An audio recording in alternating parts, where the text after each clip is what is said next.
Contrairement à ce que je pensais en arrivant ici, la notion d'alternance est très ancrée dans les traditions africaines.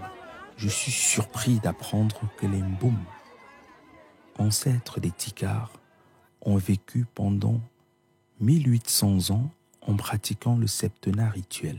Mais à quand remontent donc les origines de ce système d'alternance à l'africaine? Chez les Tikars, l'alternance se faisait de frère en frère.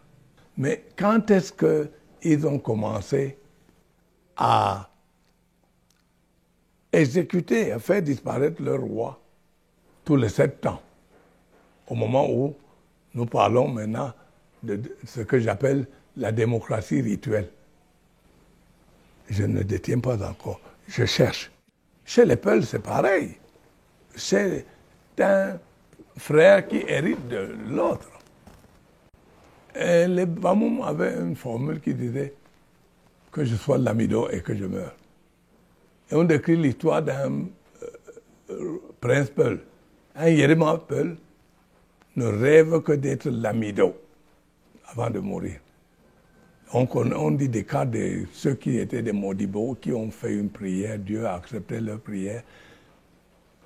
Et au moment de les introniser, le bonhomme était très vieux, puisque eux, ils intronisent dans la mosquée. On lui met le turban sur la tête. Tout le monde était là assis. Brusquement, le roi s'est couché, mort. Mais il est roi quand même.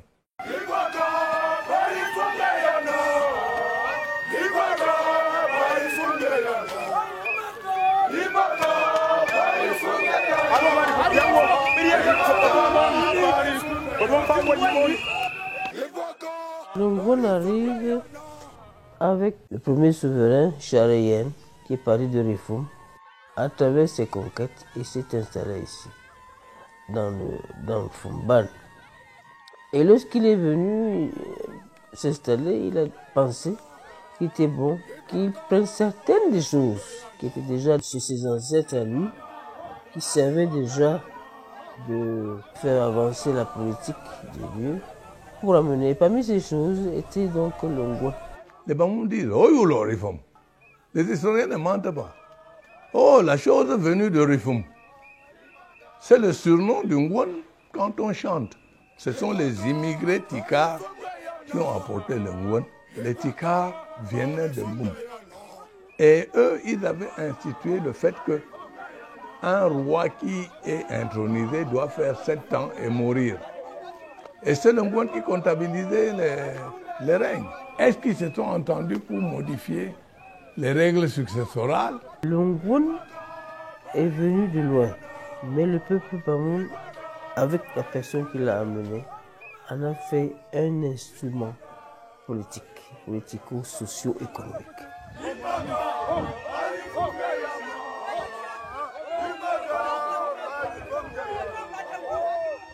Par le passé, l'Ongwan était l'instance redoutée des monarques et leurs proches. Une sorte de grand congrès national au cours duquel le peuple prend la parole pour critiquer ou condamner le monarque sur sa gestion des affaires du royaume.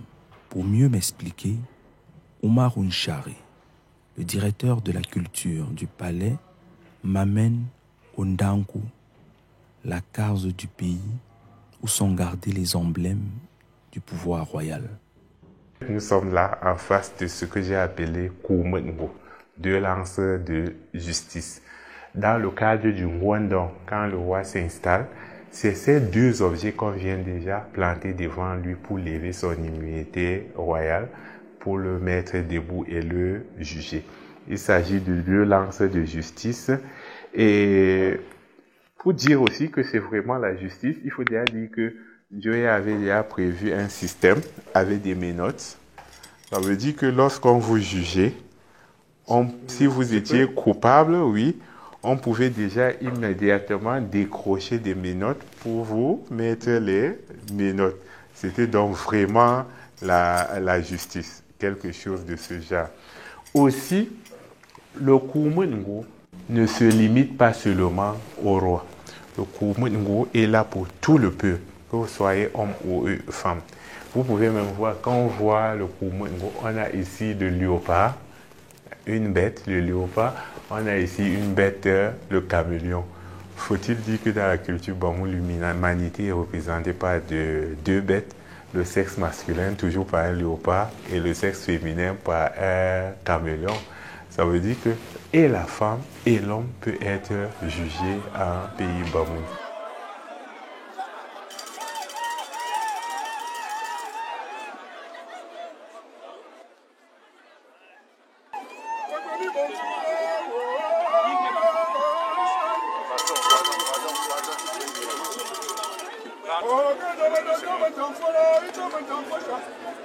Que risque le roi Ibrahim Bombon Joya au cours de cette 11e édition du Ngouan sous son règne? Ces deux lances de justice dont m'a parlé Oumarou Charé ont-elles encore leur pouvoir d'antan?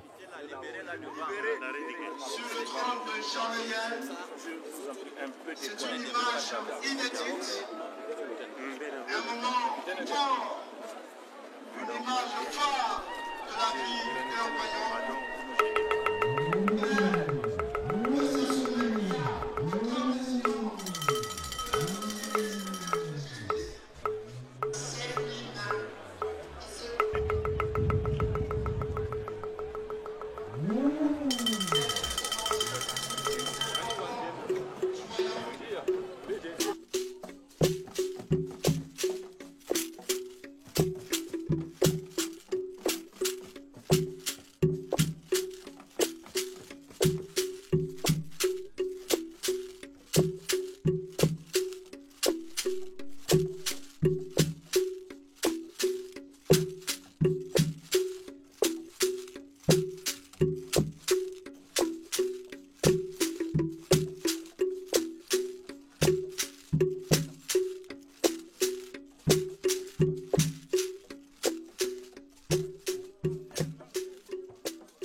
Ces deux lances ont un pouvoir, même à nos jours, qui continue. Parce que il y a eu des cas. Ce n'est pas à l'occasion du Ngouan seulement. Le premier pouvoir veut dire que quand on les plante, ça veut dire que nul ne sera inquiété pour l'opinion qu'il va émettre. Mon vieux père, Sa Majesté le Sultan Seydou Njimo Njoya, c'est lui qui m'a décrit la scène. Ça ne se passait pas tout n'importe quand. C'est quand le pays allait mal, quand les femmes n'accouchaient pas, quand il y avait trop de méchanceté, trop de brigands, trop de misère, crise économique. Les gens venaient lui dire, ça va mal dans cette coin, ça va mal dans tel coin, ça va mal dans tel coin. Le roi vous posait une seule question. Dois-je édicter une nouvelle loi ou dois-je faire planter la canne de la justice? Si de quatre coins du pays, vous reconnaissez tous qu'il faut planter la canne de la justice, y compris les intronisateurs de Njimom, quand tout le monde était unanime, il envoyait quelqu'un au marché, annonçait que d'ici la quinzaine, après le prochain samedi, jour du grand marché, le suivant, je vais planter la canne de la justice ici. Ça veut dire des quatre coins du pays, tout le monde va entrer dans Fumban. Voilà le premier service de cette canne. Ce n'est pas le Ngouan. Alors, ce jour-là, chacun qui a été victime d'une injustice, d'un petit chef, d'un voisin, vous venez dans la ville. Tout le monde devait parler. C'est non seulement, nul n'est inquiété pour l'opinion qu'il va donner, n'est-ce pas, un élément de la démocratie, mais aussi justice immédiate et exécutoire. Et on commençait par le roi. La parole est à qui veut la prendre. Chacun se levait. Moi, le représentant du roi dans mon quartier m'a pris 2 chèvres au nom du roi et il s'est avéré que c'était pas vrai. Un prince a testé ses flèches sur mon fils et il l'a tué. Et le roi n'a rien fait. Tout ça.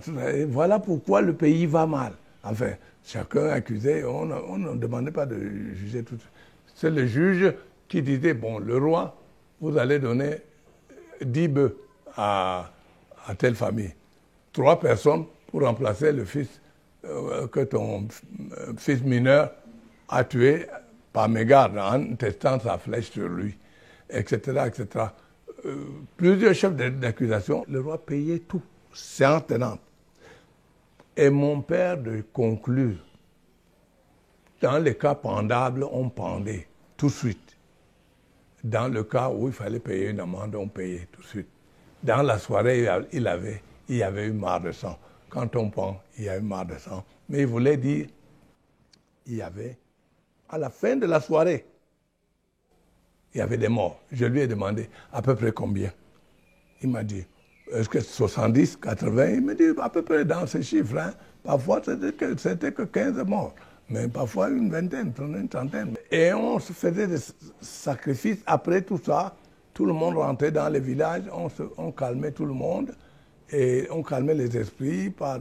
Et le pays était en paix pour les 15 ou 20 prochaines années.